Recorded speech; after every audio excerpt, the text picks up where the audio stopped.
So for week 2, we're going to hone in on embouchure tension, which can be a complete sound killer. In week 1, we spent a lot of time thinking about posture and any tension that can creep in with the breath, which is going to serve you really well for this week. So if you haven't watched that one, please go back and watch it so that you're more prepared for how to support properly in this one. If you cannot take a proper breath, you cannot support the sound properly.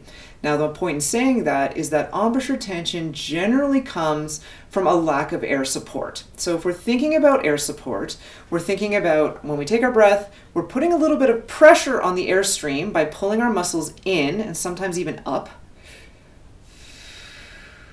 Kind of like a balloon. If you were to squeeze a balloon, you're trying to put extra pressure on it. If there was like a little hole in the balloon and you're pushing out the air, you're pushing it out. That pressure allows you to really control the speed of the air.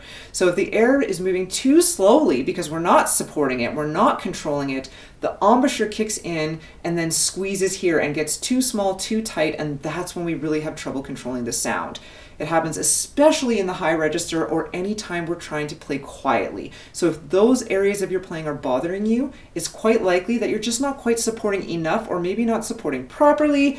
Maybe we have some tension in the breathing and the posture. Maybe we're just not pressurizing the air in the proper way, and then our embouchures take over. Okay, so the first step is to support more and see if that relaxes the embouchure.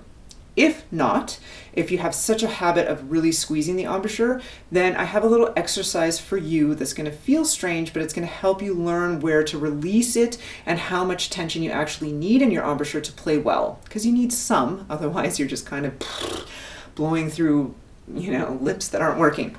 So what you want to do, we'll start with just some regular long tones, is to take a breath. And then I want you to blow out with no embouchure at all. And then you're slowly adding a little bit of tension into the embouchure. Tension's the wrong word.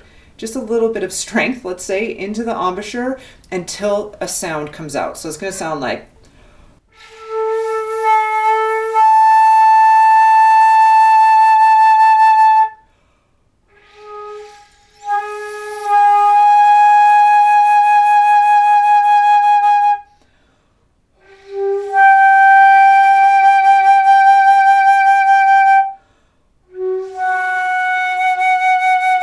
It'll get easier as you go.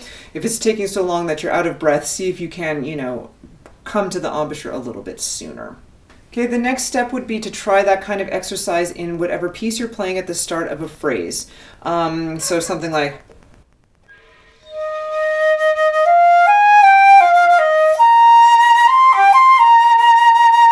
So that way you can kind of experiment with the amount that you're pressurizing and the amount that you're tensing up with your embouchure. Lastly, another exercise you can try is harmonics. So what we're going to do is play middle register E, and without changing your embouchure at all, I just want you to change the airspeed with your air support muscles to feel how much it takes to get that E to go up the octave.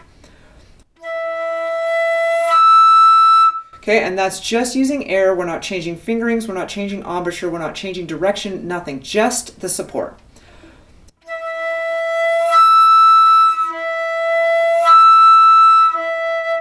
Going back and forth, you're really going to feel how much you need to use these, and they might even feel a little tired by the end, and that's a good sign that you're on the right track to supporting the sound properly, which is going to allow you to let go of all that embouchure tension. If you're wanting more tips and tricks about tension in your body, join us in our free Skool community, Fundamentally Flute. We're spending all of this month on how to release tension in various areas of your body, and we'd love to see you on the inside.